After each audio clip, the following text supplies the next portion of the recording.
Well, hello everyone, and welcome to this seminar on sustainability in glass with the IWSC and Craft Distilling Expo. I'm David T. Smith. I'm one of the judges and member of the Spirits Judging Committee for the IWSC, and I'm also a founder of the Craft Distilling Expo. We've got a fantastic selection of panelists here to talk about this subject, and so I'll give a little introduction of each of them. Sarah Miller, give us a little wave, aka Gina Ding Ding, is an experienced drinks judge, freelance writer, and consultant. Has been twice shortlisted for IWSC's Emerging Talents in Spirits Communication Award in 2022 and 2023, and Sarah's also recently been appointed as the spirits columnist for New Zealand's Drinks Biz magazine, so international, very much so. Fiona Humphries. Fee has worked for Sipsmith since 2022 and is responsible for the delivery of Crafting a Better Future, their sustainability strategy, and maintaining their B Corp certification, as well as advising on quality and compliance-related issues across the business. She has over 20 years of sustainability management experience across various industries, including tourism, food safety, and the public sector. And then we move on to Fiacre. Fiacre joined Encirc in 1998, having held various roles in planning, sales, marketing, and sustainability. He was appointed Sustainability Director in 2020.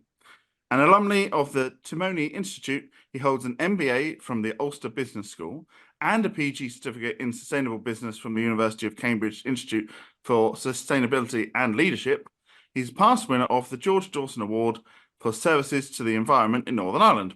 He's a member of both the Business and Community Northern Ireland Environmental Leadership and Climate Champions team, and is a board member of the Northern Ireland Chambers of Commerce. So many strings to your bow there.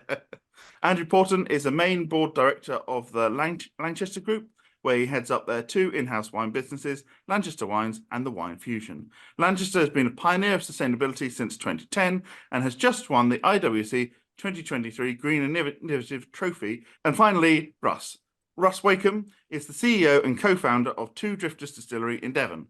Russ's academic career focused on chemistry research into carbon capture, storage, and the utilisation of trying to make CO2 have value.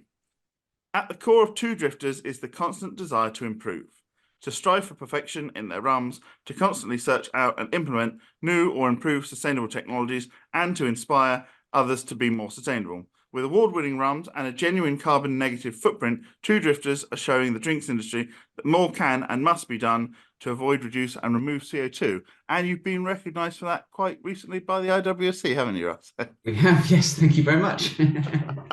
Well, that's the introductions done. So let's move on to just sort of, getting into the subject. So, I mean, one of the really exciting things is that things are changing quite a lot. And what we would have discussed 2 years ago is different to what we'll discuss today and will be different in 2 years' time. So, I mean, let's talk about some of the latest and most exciting developments that are going on in terms of sustainability in glass. And Fiacre, maybe you could kick us off on that one, please. I will. Thanks, David. Yeah, there's a number of things that have kicked off quite recently. One of the most important things, I think, was something that the glass industry really started to look at it about 2012 or thereabouts, and this idea of being self-sufficient or self-determining in what we were going to do. So at that stage, we came up with this idea of glass futures, and that's really coming into life now. So we'll have a 30-ton per day furnace off and running sometime the middle of this year. That will allow the glass industry, not just the UK glass industry, but the global glass industry, to look at technologies around glass, raw materials, melting, and so on, and come up with solutions for how we can decarbonize glass. In the meantime, there's probably a number of things that have happened that are quite exciting. First off is Furnace of the Future project was something that was talked about for quite a while, and our competitors there in Ardagh have developed a furnace with the aim of getting up to maybe 80% electrification in a furnace, which will be brilliant for the industry if we can do that and do that on a consistent basis. So that increasing electrification is quite an important one. For ourselves, we're working along very closely with HyNet, based where we are up around Chester there. The plant will be located on the SR site and will be generating blue hydrogen. Now, I suppose we can argue the point about hydrogens as much as we want, but the way we're looking at this is blue hydrogen is a start. If we can get to the point where we have green hydrogen, brilliant. But let's not wait for 10 years to get green hydrogen. Let's do what we can now and get this moving so that we can develop furnaces, ways of melting, and so on, so that we can do that easy switch over. Would Another you project that we're looking at, sorry. Oh, would you be able to, just for those that might not know, green versus blue hydrogen, would you be able to just briefly? Yeah, I mean, quite simple, I suppose. Blue hydrogen is where you take natural gas, split it, capture the carbon, and store the carbon. So the plan for the HyNet project is that would go on a pipe out into some of the old gas or oil fields in the Mersey area there, and be stored underground on it. The green option is where you would take renewable electricity and use that to split water. Now, it's always been classed as something that's more expensive, but I think it's more expensive when you just consider that you're generating green hydrogen. If you generate green hydrogen and oxygen and heat, and you use all of those, then all of a sudden the cost of green hydrogen isn't as much as we would think it possibly is. The other one that we're looking at from an energy perspective is biomethane. Now, specifically, we're looking at this from a Northern Ireland perspective. Through work that we have been doing and involved in for the last couple of years with Queen's University in Belfast, we've determined that we can replace at least 80% and probably up to 100% of the total gas requirement in Northern Ireland with biomethane by strategically planning these right across the network. So that's something that we're hoping to push further this year. That one of the key things, of course, with glass as well is the ability to reuse the glass. So getting the cullet back and being able to do something with it. And we're particularly poor in the UK at doing this. Wales are probably the exception to that, where they're collecting recycled materials separately. So they separate their glass from the papers and so on, so on. And as a result, what you get back there is much, much better than when you commingle them. There's a lovely report came out on LinkedIn last week that shows commingling waste, 40%. You recover of your glass, whereas when you separate them out, that jumps massively higher, probably double. Now, we could think about how we do that, not only say from a glass perspective, but all materials that should be recycled. Think about how we collect them. We can really get so much more out of it. So we're leading a project over here called Keep Recycling Local for Northern Ireland, and the aim of that is, can we recover recycled materials such that they can be recycled in this market to offset the carbon issues that we may have here. And the final piece, just probably on that, is the increased levels of technology that are now starting to come in. Through the IETF, we did a project last year looking at data analytics in glass manufacturing.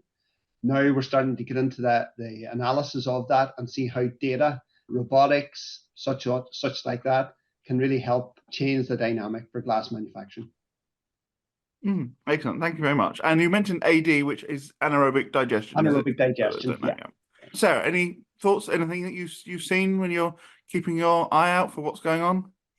Absolutely. I think what's been really nice to see over the last, year or perhaps a little longer is more and more drinks producers considering the impact of their packaging and moving towards much sort of greener, more sustainable bottles. Lots of those producers are also opting for a bespoke bottle, I think particularly within gin, but other spirits as well. And it's quite interesting to see how many of them are using that opportunity to then look at the impact of their bottles. So we're seeing lots more light weighting, so producers reducing the weight of their glass bottles, which reduces the impact in not only production, but shipping as well. I've seen lots of producers moving to local production and also increasing recycled content in their bottles, which can vary depending on where they're purchasing their bottles from and stuff. One of the things that I think is particularly exciting to see last year was New Zealand-based distillery Dancing Sands. Over in New Zealand until recently, no spirits bottles were produced on a commercial scale. And Dancing Sands liaised with, I believe, the only sort of glass bottle manufacturer in New Zealand and managed to arrange they were used as a test case to produce the first spirits bottles in a commercial scale in New Zealand. So previously, and I imagine to some extent still, spirits producers in New Zealand were importing bottles from Europe and China. Dancing Sands no longer import bottles from France. They're now made in Auckland, about, I think, 600-700 miles away from their distillery. And I think that is huge. And that sort of thing seems to be happening kind of globally, with lots of producers moving maybe from European production to UK. But I think for New Zealand in particular, that's huge. And if that can grow, that has a big impact as well. Yeah, I think it's probably a good opportunity to just have a little look, because we mentioned about decarbonising the sort of glass industry. And so it'd be interesting to kind of look at what are the actual aspects that create these emissions. I know we're going to come on to a little bit of this later on as well. I mean, obviously you've got shipping, which is one, moving it from the producer to the distillery, and then subsequently, right, from there to the distributor and the retailer and then home and all this kind of thing. So, and then there's obviously the furnaces as well. But what else is there that is generating emissions? Well, the one thing, so furnace emissions are a big part of it because we're using natural gas and we're burning at 1600 degrees C in our furnaces and so on. So you're going to get quite a big bit there. We also have emissions from our raw materials. So about 25% comes from the raw materials. They're carbonate-based raw materials, sodium carbonate being one, and calcium carbonate being another. So if we can start removing those from the process, which is one of the other aspects of the projects that we're working on at the minute, is the constituent parts of making glass are better. But there's fundamentals, and this is back to the whole point on getting glass back. There's 700,000 tons of glass in the UK go into either landfill or incineration every year. I mean, that's just scandalous. We can use that as a raw material. For every 10% recycled glass we use, we reduce our carbon by 5%. So there's a huge impact there for us. Plus, it stops us looking at raw materials, quarrying raw materials, sands, and so on. Sand being probably the second most used raw material in the world after water. So we've got to start thinking in a holistic sense for those and really start reusing things as much as we can. Just unnecessary transportation as well. You did mention about moving it. One of the things that we do now for the wine industry is that we bring wine in bulk from New World wines in particular. We fill it on site and we store it on site until such times as it's ready to go to retail. Now, that has a major impact then on the carbon footprint of what those wine bottles are. Yeah, and that is available in some things you can do that with and some things you can't. But there's a huge amount that it can be done with. Andrew, did you have any thoughts on this or anything new that's sort of going on with the wine world and wine bottles? Well, I mean, just to follow on from the last point, I mean, I think the thing as well is that bottling in market is technically excellent for the wine as well. I mean, as well as the sustainability advantage, you've got people like Encirc or ourselves who are doing this all the time. So you actually end up with a really, really good product at the end of it. And to actually be able to achieve a luxury product with a minimal or a minimized carbon impact is a great thing. I think that the wine side of the drinks industry has been pretty good with glass, whether it's trying to achieve lighter bottles on the same profile or similar profiles to their heavier predecessors.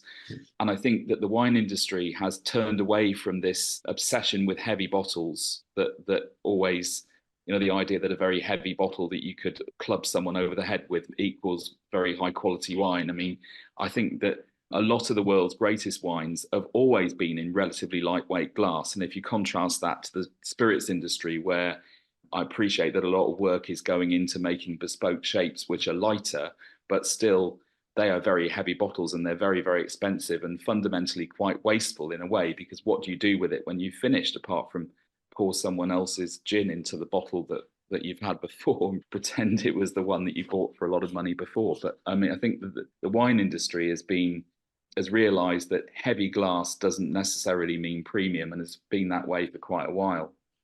We tend to see a lot less sort of embellishments on wine bottles as well. Like, there's issues with certain things being sprayed on them so that they're opaque or bits of metal stuck to them and all these kind of things. It seems to be, it's a little bit more focused on what's in the bottle.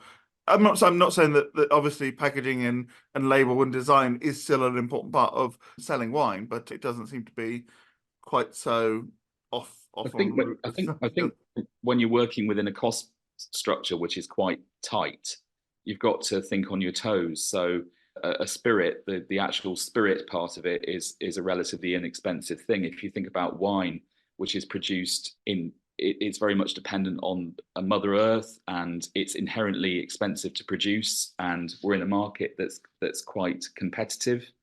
So you have to come up with ways of making products look good that are not that expensive.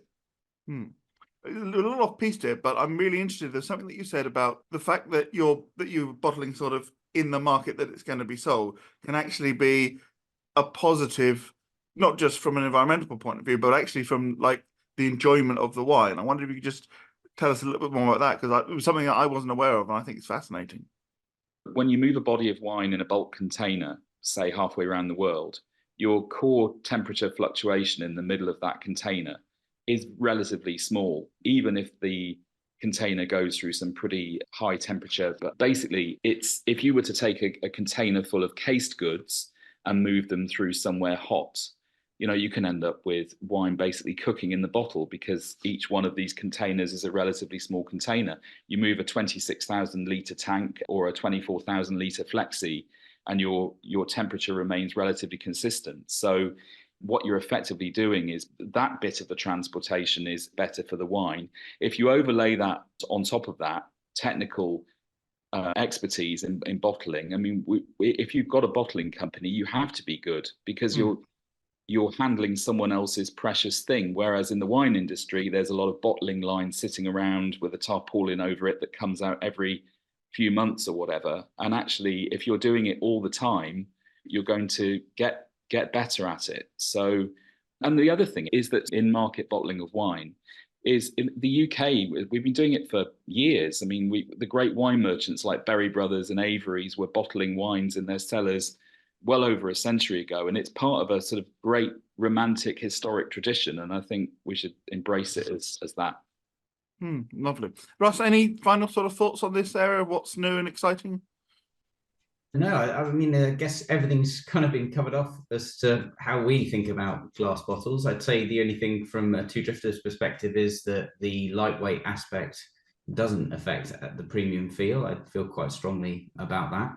We spend a lot of time making sure that our glass bottle could be as light as possible and contain as much recycled content as possible and still be clear and so on and so on, and produced in the UK, so less transport emissions. But all of those factors kind of been covered off, and they just should be at the forefront of where you're choosing to get your glass bottle from.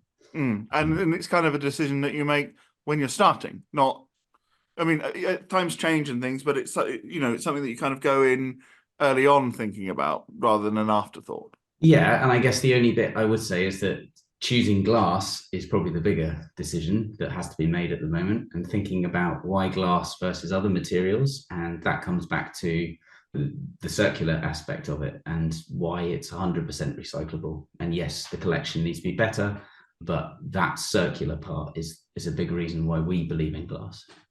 And I hope everyone else does too. Excellent. Well, yeah, just to follow from that, David, if I could just jump in a wee second. I mean, the glass industry, I suppose we promote this idea of health, taste and environment. To take Russ's point there about the circularity of glass, that's one aspect of it. Health and taste are also two important considerations, in my opinion. I mean, from a taste perspective, I don't think anybody would argue that stuff does taste better out of a glass bottle than it does out of anything else.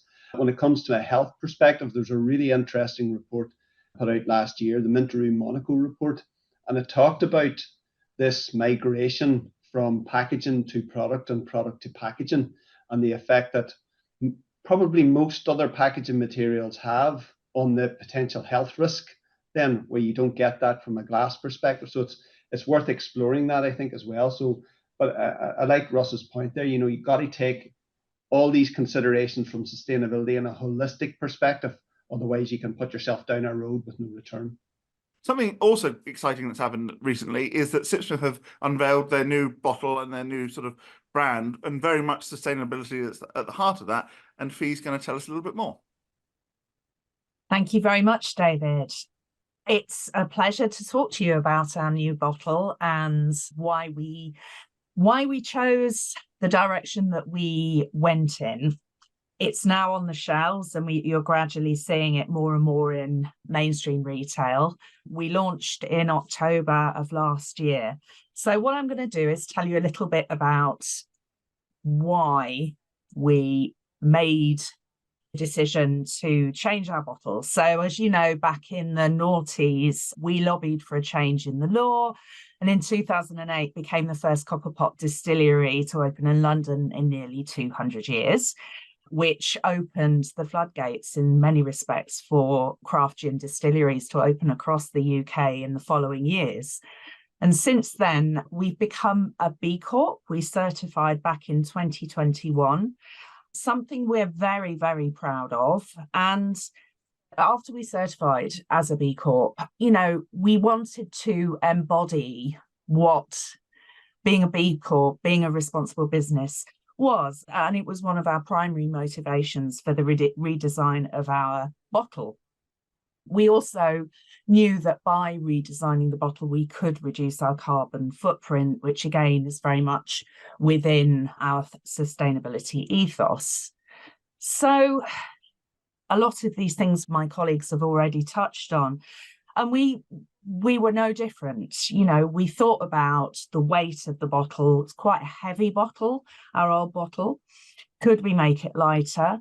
Yes, we wanted to incorporate some form of recycled glass into the bottle. We had a wax seal, which was hand dipped. So every one of our old bottles would be hand dipped in a wax seal, part of our signature almost as a brand, something we needed to think about.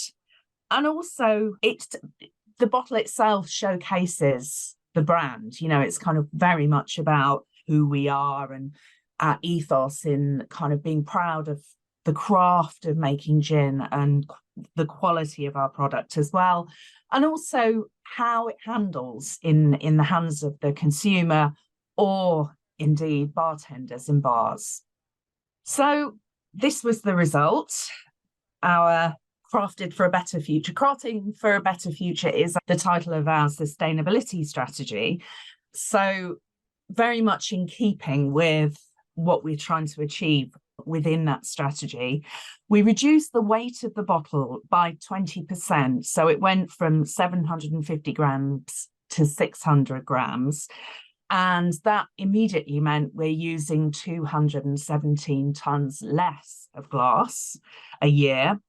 This hopefully will impact on our carbon footprint and will reduce our scope 3 emissions relating to transport and distribution. Although because we've only just launched the bottle back in October, we only have 3 months data for the carbon footprint for 2023. So we won't know sort of in terms of longer data, the exact impact on our scope 3 emissions, but hopefully we'll get some early indications. And then we did include recycled content in the glass. So our old bottle had no post-consumer recycled glass at all.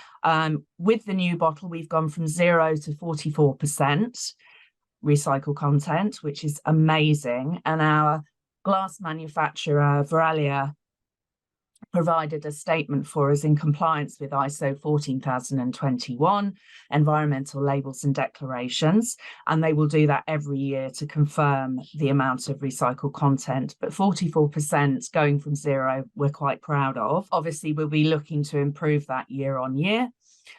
We've also moved the manufacture of our bottle from France into the UK, which will hopefully have another positive impact on our scope 3 emissions. And then the wax issue, it's the thorny issue. We were very wedded to the wax, but it was unrecyclable single-use plastic polymer. It made the bottle difficult to recycle for consumers because you had to take the wax off before sort of recycling.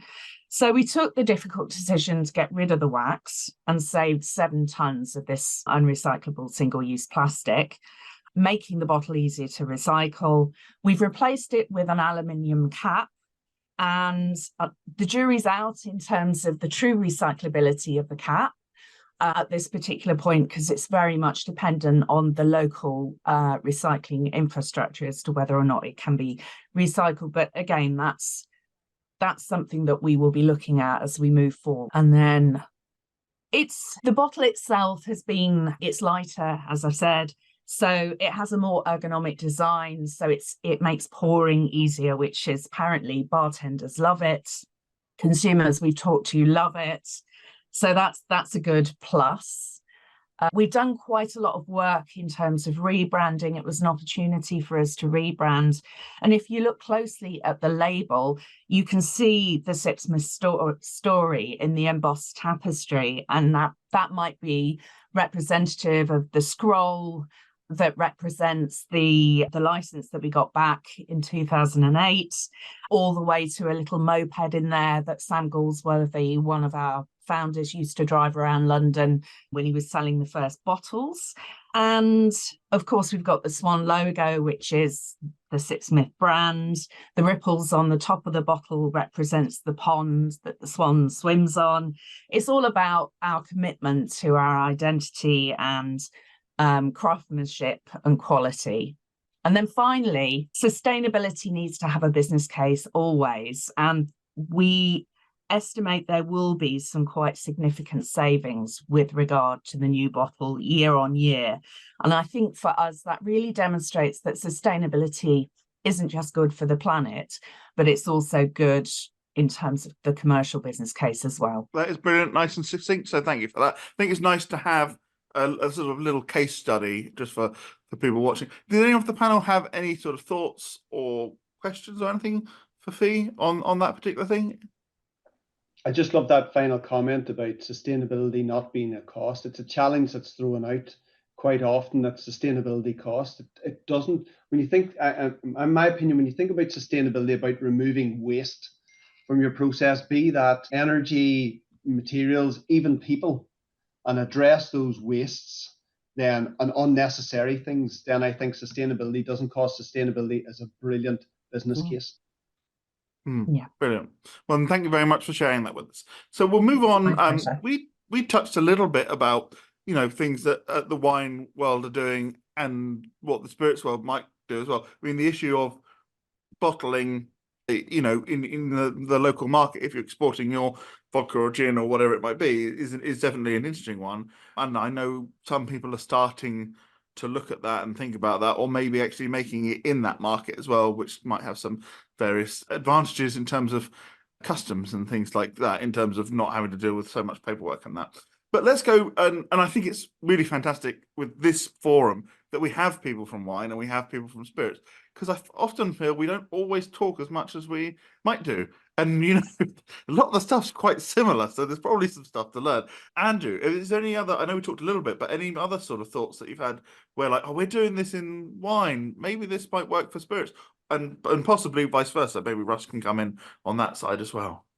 The thing that excites me about the spirits industry is that it's an industry that's built on innovation, and it's a market where you have to really, really focus on what the product looks like and what the story is and all the different aspects of that. And actually it's something that, so when you say, are there any learnings from the wine industry that we can give to the spirits industry? I actually think in a way it's the other way around. There are learnings that need to come from the craft beer industry into the wine industry, and from the spirits industry into the wine industry, because we have an issue which is about engaging the consumers of today and tomorrow. And we know that younger people are not drinking wine like I used to do when I was younger. And the thing that's going to make our industry more sustainable, I mean, we talk about sustainability from the aspect of the environment and everything else, but the thing that's going to make the drinks industry more sustainable is to understand what's going on here, because I feel from my position in the wine industry that there's more change that's happened in the last couple of years than happened in the previous 15. And I know a lot of that was driven by COVID and that strange time that it brought about, but we do have a rapidly changing world that seems to be changing even more rapidly. So I think that actually the learnings need to be more. I mean, we're very good at efficiency and a scale and all that kind of stuff in the wine industry, but it's the innovation and creativity in the spirits industry that really excites me. Sarah or Russ, do you want to chip on this one? On what the spirits industry might be able to, the other way around, what tips can you give the wine industry from the spirits industry? I mean, it's a tricky question. I think that's why I hesitated when he asked. That's why it's not going to be. Didn't see that one coming. No, didn't at all. But I guess mostly it's about a lot of the benefits and the innovation is in the agriculture side. So I would have said that there's huge learnings to be had, and it's not from rum particularly, but or maybe it is, from the way that regenerative agriculture is hitting barley and wheat, and bringing those aspects into the soil kind of protection that aspect, I think, has trickled across a bit to wine, but definitely needs more investigation, more innovation there. And I think there's a lot of benefits to be had.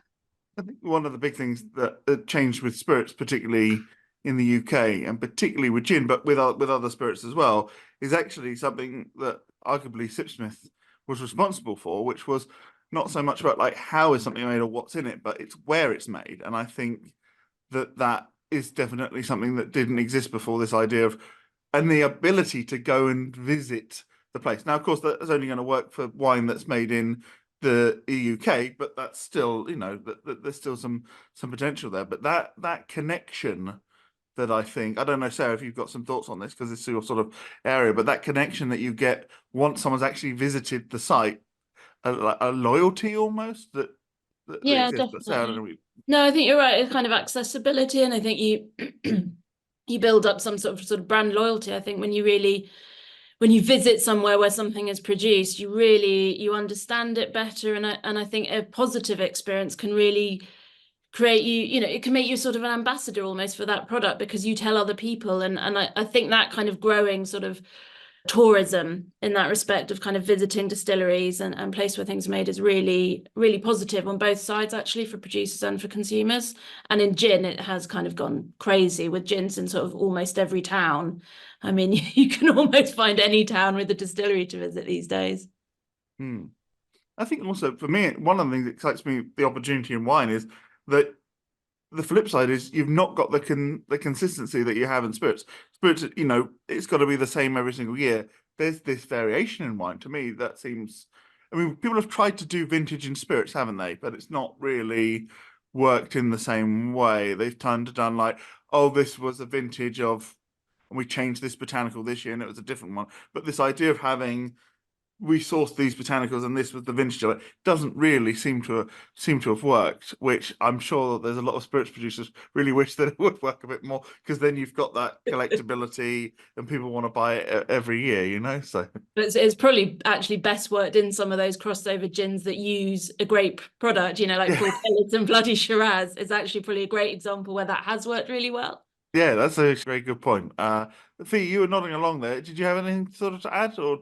I mean, I'm going back to what Sarah said about, kind of the contact that the consumer has with alcohol brands. I mean, we run our distillery tours. We have a bar in the distillery, and which is very much kind of separate from where the stills are. But, when our sippers come in to experience the distillery tour, they're there with working stills that may be running, they may be doing a production run, they get the smell, as they walk into the distillery. It's very, very sensory. We talk about the distilling process, we talk about the best way to taste gin, we talk about the way that we develop new flavors. So, it really is very, very inclusive. And when I do a tour, I mean, obviously there's a splash of B Corp in there, there's a splash of kind of what that means in terms of sustainability and talking about the new bottle and all that sort of stuff as well. So,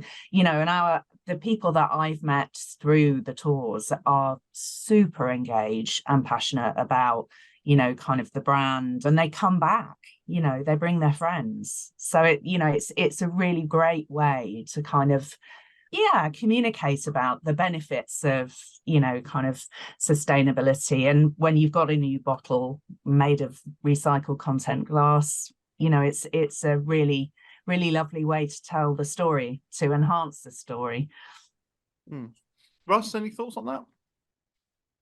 We find exactly the same thing. So we have a bar here at the distillery, and people coming in, it's an excellent opportunity to talk through the process of making rum, what that's about, and then also all of the environmental factors that go into producing a bottle. It's produced right in front of you, but where did all the ingredients come from? Where did all the components come from? And how do they come together to produce a product you enjoy? And once they understand all of those aspects of the process, then you can talk about, okay, here are your carbon savings, here's things we can do differently, here's why we do things the way we do. And it's a really powerful way to communicate carbon savings through an enjoyable experience. So we find it like there's a whole package, a great way to communicate to people. And yeah, people come back and they really engage and love it.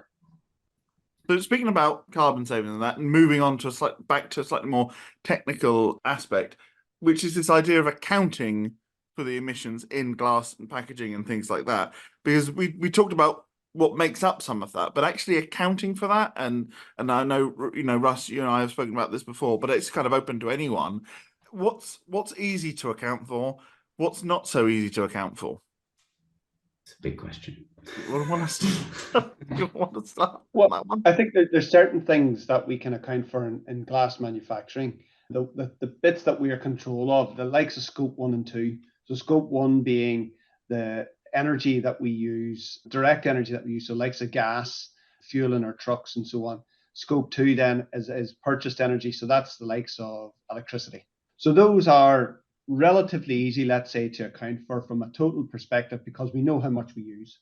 We know what the carbon emissions factor are for each of those, and therefore those are ones that then we can start controlling in some way.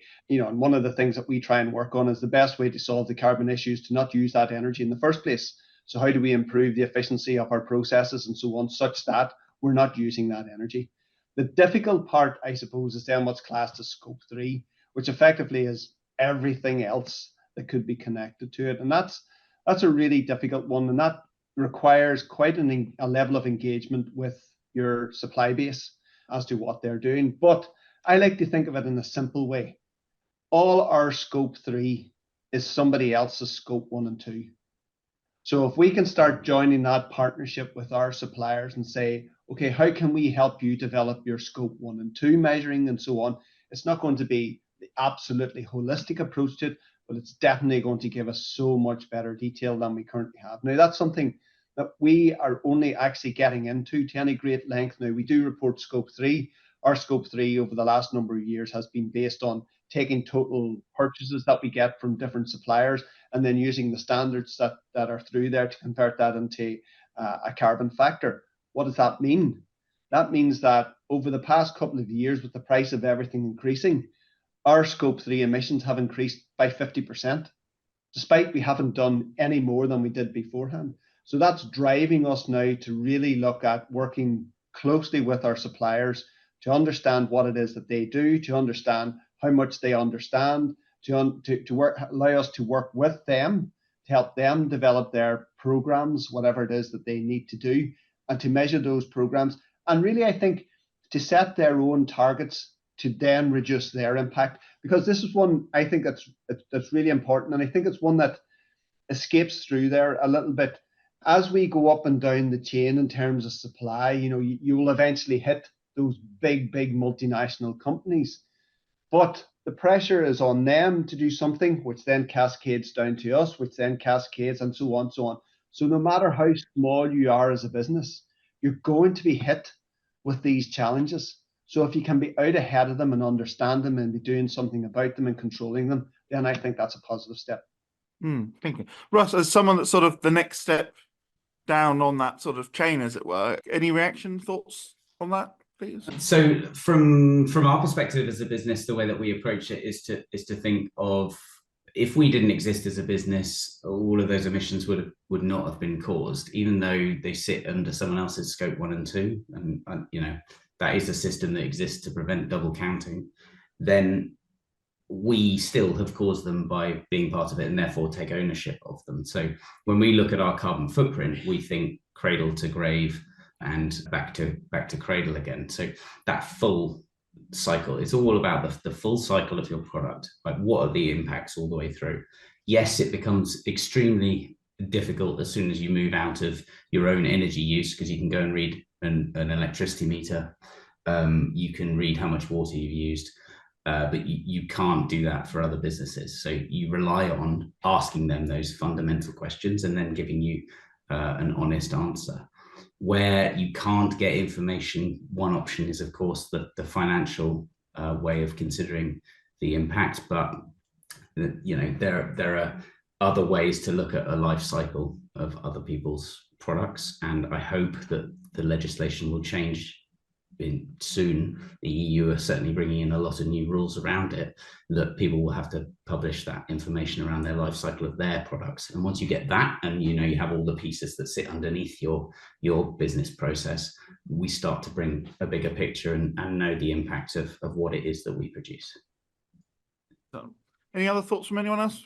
I was just sort of wondering, particularly Russ, when you were saying about sort of cradle to grave, how do you, and if so, how do you try and measure the impact once that bottle is with a consumer, whether that consumer is going to refill that bottle, take it over to the States, cut it down into a tumbler, put it in the recycling, or chuck it in landfill? I mean, is that something? Sorry if that's an impossible question. No, it's not. No. On our website, you'd find how we approach that calculation. It's an average, so you can't know for sure, right? And actually, it's probably best not to try and know every single piece of information. The average is usually a better guide. So you say, okay, we know how many bottles we sent to our wholesalers. We know that they have electricity in their warehouses that they're using. They use gas, they're using water. So we know all those scope 1 and 2 emissions that they've got. So we can make an educated guess based on an average warehouse and its energy use, and therefore how much emissions. And then we know how much space our bottle takes up, and we take an average space and we say, right, this amount of space is attributed to us, so X percentage is attributed to that bottle. And you just take the same approach with every other customer. So goes to a bar, sits on a shelf, has a light, so on and so on. An ice cube goes in the drink, so we make an assumption for that. Each part of that, you make an assumption that so many bottles end up being used for this different aspect. And then you just take, in terms of the recycling, X percentage is recycled in England. And so we know that we can take that percentage of our glass bottles as being recycled. We also go to the lengths of understanding, the average recycling distance. So a lorry has to pick it up from the side of the road, curbside collection, and it drives 5.5 miles, I think it is, on average to a recycling centre, and burns diesel the whole way. So you've got a contribution there for you. There's been a lot of discussion about deposit returns, and I know that it can get very, very political, and that's not really the bit that I'm interested in looking at, but I'm looking at it as a sort of concept, and what good could it do? What does it need to consider? What would a good outcome look like? I don't know if anyone's got any sort of thoughts on this. It's a very big, open kind of question, but I think it's, if we don't have the discussion now, then I think what we might end up with might be a lot worse than what we would like. So, Fiacre, you're smiling. I think you've got thoughts on it. Yeah, David, this is something that the glass industry have talked quite a bit about over the last number of years from a DRS scheme was brought up. There was a guy that did a brilliant explanation to me one day on this, and he goes, it's like banking years ago. This is what DRS being proposed. If you wanted to know years ago what was in your bank account, you had to go to the bank. Then they put in ATM machines, but you still had to go somewhere to understand what was in your account. Now everybody does their banking on their phone. So why can we not look at DRS in a similar way? Why are we talking about bringing a bottle back to a site, to get your money back, or bringing it back to a return or vending machine, whatever they call them, to get your credit back? Why can we not carry out these transactions on your phone and do a digital option on this? Now, ultimately, what is it that we're trying to do? We're trying to encourage the recycling of products. That's ultimately what we're trying to get to, So if we think of that, we talk about, well, how can we do that by making it convenient for people to do, because that'll encourage them, but also giving them that little incentive of charging the 20 pence or 30 pence, whatever, for every container. We did a trial here probably 3 years ago in Northern Ireland, along with a couple of partner companies. There's been a couple of trials done in Wales, and there's one being proposed for London as well. And the idea is to digitalize this process using QR codes on bottles.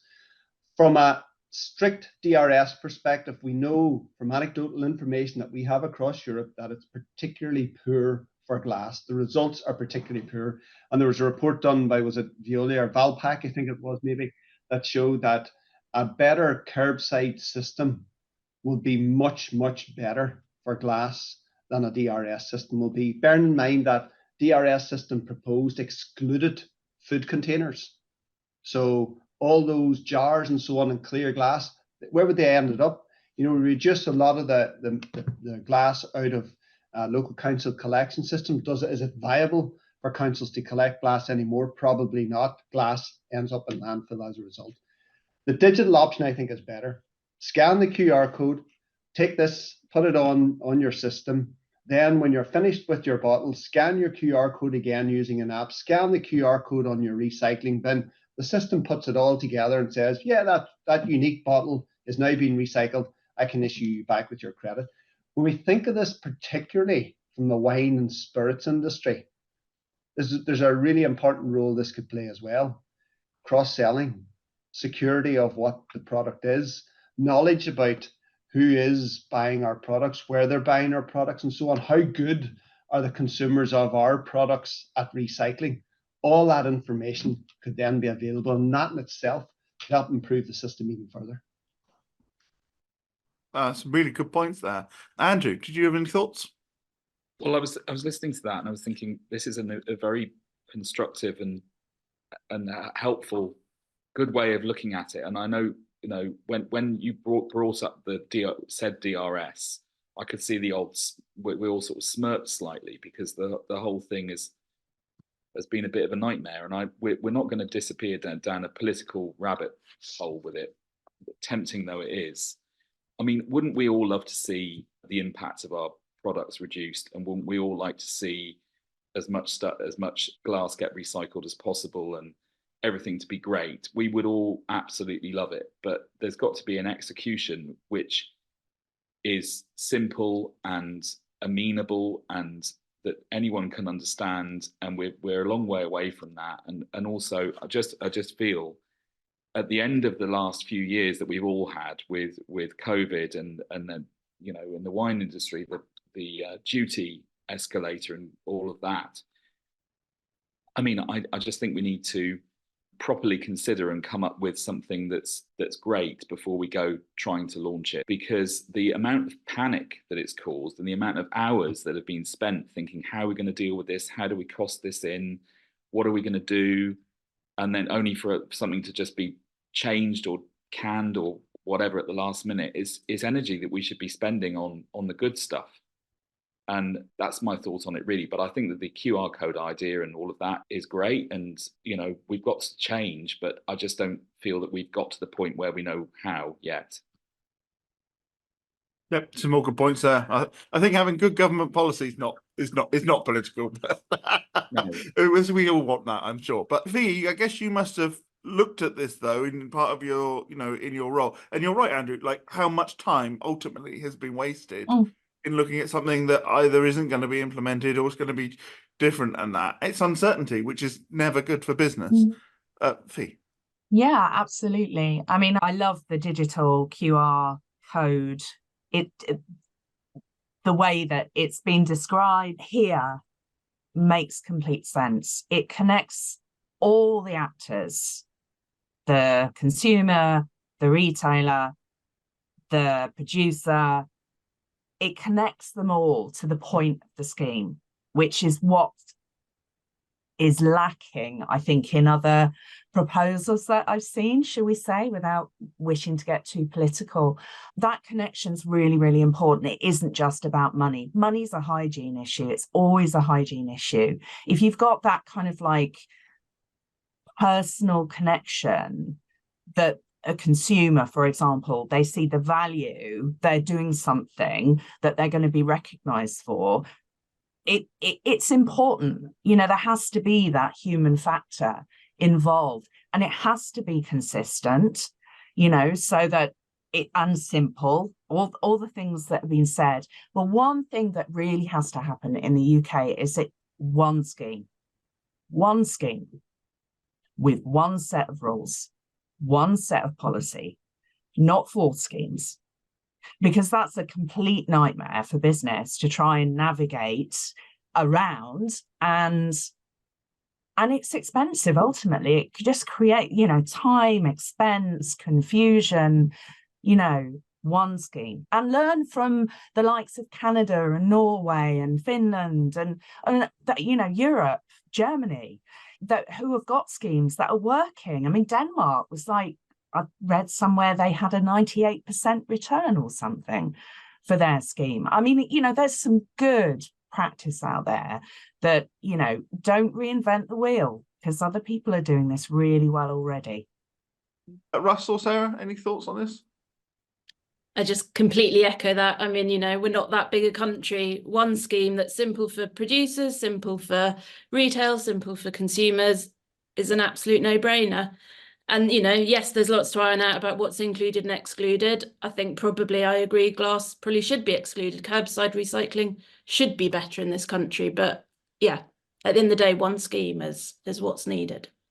It's kind of true with recycling in general, isn't it? Because different authorities have. I mean, I've heard some things that there's supposedly some rationalisation that might be coming along, which would be a good thing, I think. But we'll see, won't we? When that leaflet comes through the door. Wales are the third best country in the world for recycling. They have a template that works. Yeah.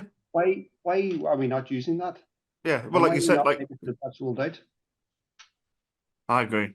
Well, a final thought to you then, Russ. Partly, I was intrigued this idea about learning maybe, you know, how much recycling your customers are doing. Would that help you with your was it this phase 3? I forget what it is now. Scope 3. Scope 3, am I right? It would help you have a more accurate number there for sure. Yeah, I think that final point, that curbside recycling in Wales is so excellent, and that means it is entirely possible in this country. So, but for me, that's the much better way to go for glass. If it's to collect it, then there's no input from any consumer. It's pretty easy to put it by your curb.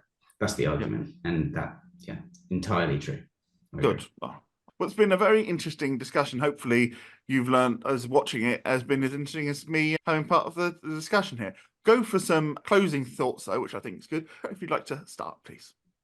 Yeah, I think from a glass perspective, the glass industry over the last number of years has really woken up to the challenges that exist now. I think there's a lot of activity that's going on right across Europe, probably more so Europe than other parts of the world, I would guess. You know, we have new furnaces coming on board, and hopefully that transition into reduced carbon for bottles really does make glass that packaging choice for everyone for the future. Pete?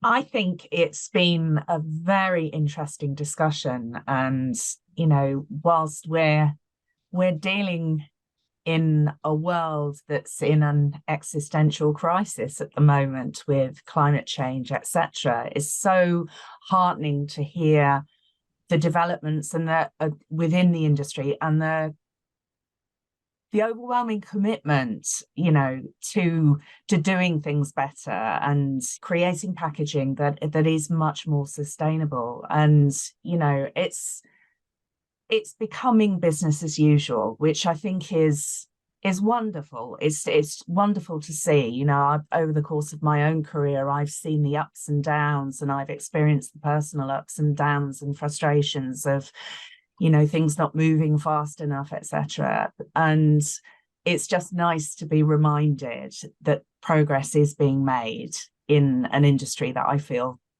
so very passionate about myself, but also working for a business like Sipsmith, which is a B Corp. And, you know, we want to be the best gin in the world for the world. So thank you for the opportunity to talk to you today. Sarah? Yeah, I agree. I think it's great to see so much positive change in the direction of travel moving forward. And I think it's important to reiterate that packaging really does matter. It does have a big impact. It's not the be all and end all. And you know, the best sustainable spirits consider everything from raw materials to, you know, every other aspect. But it is really important. And I think probably the most important next step, which lots of producers are already doing, is the education. And whether that's, you know, when people are visiting the distillery or on a paper label or even on a digital label, which I think is starting to happen, it's about educating consumers and real transparency about the carbon footprint of a bottle and the rest of the spirit.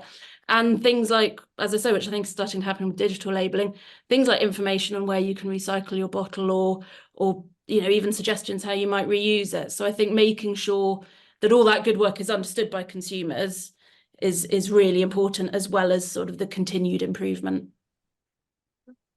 Russ?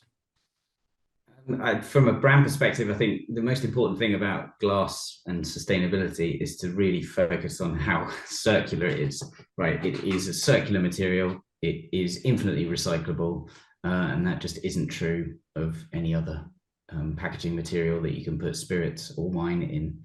And yeah, it just should not be forgotten. But it's been great to talk to you guys about this stuff. Thanks for having me.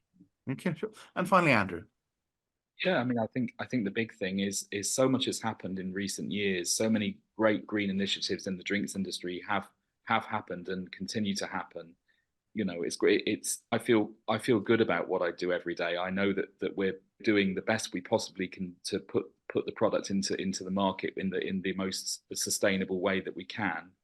So I think overall, the industry's got lots of challenges, and I know I mentioned so much having happened in the last 2 years that's not necessarily, that's all a bit discombobulating, but there's a lot of hope. And yeah, it's a good closing comment from me. I think there's lots to look forward to in a good way. Excellent. Well, that's nice and positive. So I want to thank all the panelists, and I want to thank Encirc as well, and the IWSC Craft Distilling Expo, and we'll hope to see you all soon. And thank you for watching.